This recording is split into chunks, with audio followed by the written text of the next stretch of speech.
Hello friends, स्वागत आपका मेरे इस यूट्यूब चैनल पर स्टडी विद निशा।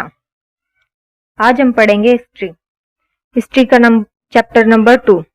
कल हमने हिस्ट्री का चैप्टर 2 का पार्ट 1 किया था। आज हम पार्ट 2 करेंगे चैप्टर 2 का। ठीक है, तो कल के पार्ट 1 में मैंने आपसे लास्ट बताया था कि अशोक ने धम्म का प्रचार कैसे किया। अब हम इससे आगे का पढ़ते हैं। आइए देखते हैं। इसी से रिलेटेड एक क्वेश्चन है, 2 क्वेश्चन मैंने बताए थे आपको। पहला क्वेश्चन है, धम्म से क्या अभिप्राय है? तो ये देखिए आंसर है, धम्म एक ऐसा नियम वाली है। अशोक ने अपने अभिलेखों के माध्यम से धम्म का प्रचार किया। मतलब कि इसमें नियम होते हैं कुछ। ठीक है, अभी वो नियम देखते हैं। देखिए फर्स्ट पॉइंट है, इसमें बड़ों के प्रति आदर करना। जो अशोक ने जो धम्म का प्रचार किया था ना, ये नियम वाली है, इसमें कुछ नियम है। तो ये देखिए ये नियम है। पहला, बड़ों के प्रति आदर करना। दूसरा है, सन्यासियों और ब्राह्मणों के प्रति हमें अपने मन में आदरता, दया रखनी चाहिए। मतलब कि आदर, दया का व्यवहार करना चाहिए, दया रखनी चाहिए। किन के प्रति? सन्यासियों और ब्राह्मणों के प्रति। ठीक है। थर्ड पॉइंट है हमारा, सेवकों और दासों के साथ हमें उदार यानी कि अच्छा व्यवहार करना चाहिए। उदार का मतलब है अच्छा व्यवहार करना चाहिए। किन के प्रति? सेवकों और दासों के साथ हमें उदार यानी कि अच्छा व्यवहार करना चाहिए। फोर्थ पॉइंट है, दूसरों के धर्म और परंपराओं का आदर करना चाहिए। जो दूसरे लोग होते हैं, उनकी धर्म वगैरह, पूजा पाठ जो भी है, उनकी परंपराएं जो भी हैं, उनका हमें आदर करना चाहिए। ठीक है। सेकंड क्वेश्चन है हमारा, अशोक ने धम्म प्रचार के लिए क्या किया था?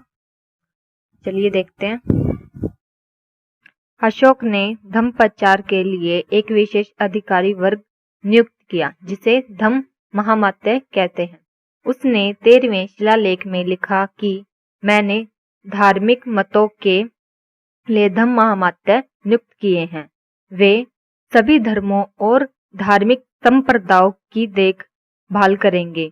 वह अधिकारी अलग अलग जगहों पर आते जाते रहते थे। उनको प्रचार कार्यों के लिए वेतन दिया जाता था। उनका काम था जो स्वामी, दास, धनी, गरीब तथा वृद्ध युवाओं की सांसारिक और आकस्मिक आवश्यकताओं को पूरा करना।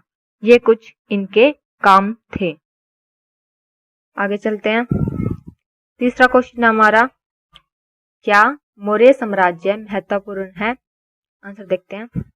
19वीं शताब्दी में जब इतिहासकारों ने भारत के आरंभिक इतिहास की रचना करनी शुरू की, तो ऐसे में जो मौर्य साम्राज्य है उसको इतिहास का मुख्य काल माना गया है।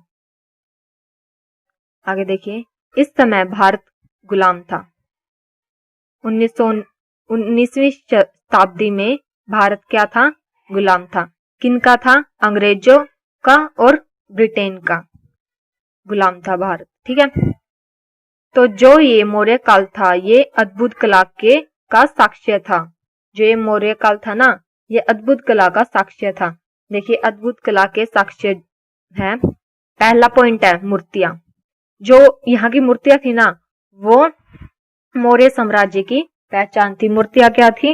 मौर्य साम्राज्य की पहचान थी। सेकंड है अभिलेख। अभिलेख जो है वो दूसरों से अलग है। जो मौर्य साम्राज्य के अभिलेख होते ना, वो दूसरों से अलग थे। ठीक है। तीसरा, तो इसी से पता चलता है कि अशोक एक महान शासक था। आगे चलते हैं। मौर्य शासन 150 वर्षों तक ही चल पाया। देखिए मौर्य शासक बस 150 वर्षों तक ही चल पाया। क्यों? ये देखते हैं हम। क्योंकि चंद्रगुप्त मौर्य ने इसकी स्थापना करी। ठीक है।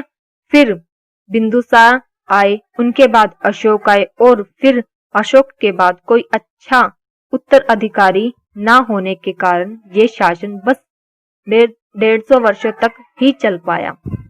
लेकिन 150 सालों में इसने बहुत कुछ किया। ये आपको अच्छे से समझ में आ गया होगा। मैं एक बार फिर से रिपीट कर देती हूँ। मौर्य शासन सिर्फ 150 वर्षों तक ही चल पाया, क्योंकि देखिए चंद्रगुप्त मौर्य ने इसकी स्थापना करी थी, ठीक है। फिर इसके बाद बिंदुसार आए, उनके बाद फिर अशोक आए, और फिर अशोक के बाद कोई अच्छा उत्तराधिकारी ना आने के कारण ये शासन सिर्फ 150 वर्षों तक ही चल पाया, लेकिन 150 वर्षों में भी इसने बहुत कुछ किया, ठीक है। नेक्स्ट टॉपिक हमारा सरदार और सरदारी। ये देखिए, ये भी इंपॉर्टेंट क्वेश्चन है, हमारा टॉपिक बनता है हमारा, अक्सर एग्जाम्स में ये भी आता है। तो चलिए इसे देखिए, ध्यान से देखिएगा, सुनिएगा, मैं अच्छे से क्लियर करवाऊंगी आपको। देखिए, सरदार एक ताकतवर व्यक्ति होता था।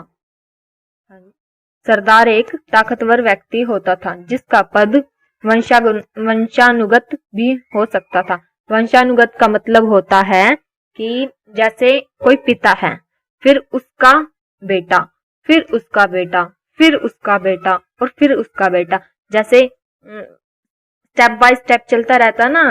जैसे फादर होते हैं, फिर उनका सन होता है, फिर उसका बेटा होता है, फिर उसका, ऐसे इसको बोलते हैं वंशानुगत, ठीक है।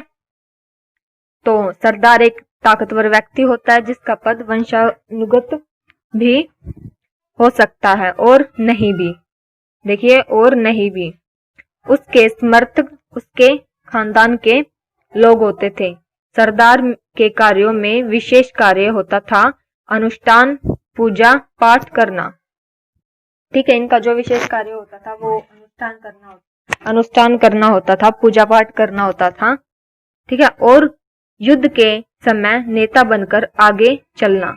इनके जो विशेष कार्य क्या क्या होते थे, एक तो पूजा पाठ करना, अनुष्ठान करना, और एक जब युद्ध होता था ना, तो जैसे युद्ध होता था तो सारे इकट्ठे चलते थे, तो इनका मेन कार्य था नेता बनकर सबसे आगे चलने का, ठीक है। तथा इसको विवादों को सुलझाने का उनका कार्य था। ये सब उनके कार्य थे। वह अपने अधीन लोगों से भेंट लेता था। जो उसके अधीन जो लोग होते थे ना, उनसे भेंट लेता था। भेंट जैसे गिफ्ट वगैरह में आ जाते हैं ना, तो भेंट लेता था। जबकि राजा लगान वसूली करते थे। जो राजा होते थे ना, वो टैक्स वसूली करते थे एवं अपने समय व्यर्थों को उस भेंट को बांट देते थे। जो उनके समय व्यर्थ होते थे ना, उसमें भेंट को वो बांट देता था। सरदार सरदारी में कोई स्थायी सेना अथवा अधिकारी नहीं होता था। कोई भी स्थायी मतलब कि कोई भी परमानेंट स्थायी अधिकारी नहीं होता था, ना तो कोई सेना और ना ही कोई अधिकारी। स्थायी का मतलब होता है परमानेंट, वो नहीं होता था। अगला टॉपिक है दैविक राजा। दैविक राजा, ये देखते हैं। देवी देवता की पूजा से राजा उच्च स्थिति हासिल करते थे। जो ये देवी देवता की पूजा करके जो ये राजा होते थे ना, देवी देवता की पूजा करते थे, करवाते थे, और खुद को देवी देवता के समान मानते थे कि मैं उसके स्थान पर हूँ, ठीक है। खुद को उसके समान मानते थे। नेक्स्ट पॉइंट है, जो कुषाण राजा शासकों ने ऐसा किया। जो कुषाण राजा ना, उन्होंने ऐसा किया भी। यूपी में मथुरा के पास एक माठ है। यूपी में कोई मथुरा है, उसके पास एक माठ है, और माठ में एक देव स्थान है। देव स्थान होता है जहां मंदिर वगैरह होते हैं, जहां देवी देवता की मूर्तियां रखी जाती है, मंदिर वगैरह होते हैं ना, तो उसको देव स्थान कहते हैं। वहां कुषाण शासकों ने विशालकाय मूर्तियां स्थापित की। देखिए आगे देखिए, अफगानिस्तान में भी ऐसा ही किया। वहां पे भी बड़ी बड़ी मूर्तियां कायम की, ठीक है। अफगानिस्तान के जो राजा थे ना, उन्होंने भी ऐसा किया, वहां पे बड़ी बड़ी मूर्तियां कायम स्थापित करी, ठीक है। नेक्स्ट पॉइंट है, इन मूर्तियों के माध्यम से राजा खुद को देवतुल्य पेश करते थे। मैंने अभी आपको बताया ना कि देवता के समान मानते थे खुद को। इन मूर्तियों के माध्यम से जो राजा होते थे ना, वो खुद को देवतुल्य मानते थे, देवतुल्य पेश करते थे, देवता के समान की मैं ही देवता हूँ।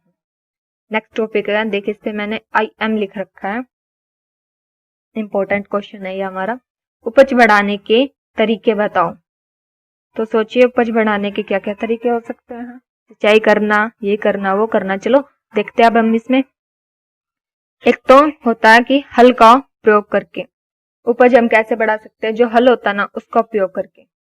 ये देखिए लोहे की फाल, लोहे की फाल उसको कहते हैं जो कुल्हाड़ी होती है ना, कुल्हाड़ी के आगे जो वो लोहे का होता है नुकीला सा, जो मिट्टी के अंदर चला जाता है एकदम, उसको फाल कहते हैं। लोहे की फाल लगी तब से उपज बढ़ी, यानी कि हल में जो लोहे की जो फाल लगी ना तब से उपज बढ़ी। ठीक है, ऐसा 6ठी सदी ईसा पूर्व में गंगा कावेरी घाटियों में हुआ था। ऐसा 6ठी सदी ईसा पूर्व में गंगा कावेरी की घाटियों में हुआ था। नेक्स्ट पॉइंट है, पंजाब और राजस्थान जैसे इलाकों में लोहे की फाल 20वीं शताब्दी में शुरू हुई। ठीक है, जो पंजाब और राजस्थान है ना उसमें ये जो लोहे की फाल है ना ये 20वीं सदी में आई थी। ठीक है, आगे नेक्स्ट पॉइंट है, पर्वतीय इलाकों में कुदार का प्रयोग किया जाता था। जो पर्वतीय इलाके होते हैं ना, पहाड़ी इलाके, उसमें ये जो हल है ना हमारा ये काम नहीं करता था, ये लकड़ी का होता था। ठीक है, तो कुदार जो हल से भी ज्यादा बड़ा होता है, फावड़ा टाइप का कुछ जिसे बोलते हैं, तो उसका प्रयोग होता था क्योंकि वहां पर पर्वतीय इलाके थे, पहाड़ वगैरह थे, तो वो काम नहीं करते थे। तो इसीलिए देखिए पर्वतीय इलाकों में कुदार का प्रयोग किया जाता था और कुओं, तालाबों तथा नहरों से सिंचाई की जाती थी। नेक्स्ट टॉपिक है, इसी से रिलेटेड है ये भी, ग्रामीण समाज में विभिन्नताएं बताओ। जो ग्रामीण समाज है इसमें विभिन्नता बताओ। तो देखिए उपज बढ़ाने का लाभ सबको नहीं मिला। जी हाँ, उपज बढ़ाने का लाभ सबको नहीं मिला। बहुत सारे ऐसे किसान थे जो भूमिहीन थे। भूमिहीन का मतलब होता है जिनके पास भूमि ही नहीं थी। ठीक है, बहुत सारे ऐसे किसान थे जो भूमिहीन थे, जिनके पास जगह नहीं थी, भूमि नहीं थी। ठीक है, बड़े जमींदार के पास बहुत जमीन होती थी। जो बड़े जमींदार होते थे ना उनके पास बहुत सारी जमीन होती थी। बड़े जमींदारों का गांव में बहुत रुतबा होता था और गांव के जो प्रधान होते थे वो बहुत ताकतवर होते थे। जो गांव के जो प्रधान होते थे ना वो बहुत ताकतवर होते थे। ठीक है, नेक्स्ट पॉइंट है, जबकि छोटे किसान कमजोर वर्ग में होते थे। जो छोटे किसान है वो कमजोर वर्ग में आते थे। प्रधान का पद अक्सर वंशानुगत होता था। ये मैंने अभी आपको बताया था, जैसे फादर है, फिर उसके बेटा, फिर उसका बेटा, फिर उसका बेटा, फिर उसका बेटा, ये वंशानुगत है। ठीक है, अगर आपको मेरी वीडियो अच्छी लगी हो तो प्लीज लाइक एंड सब्सक्राइब कीजिएगा। सब्सक्राइब करने से क्या होगा कि आपको जब भी मैं नेक्स्ट वीडियो अपलोड करूंगी तो आपको पता लग जाएगा कि नोटिफिकेशन मिल जाएगा अपने फोन में।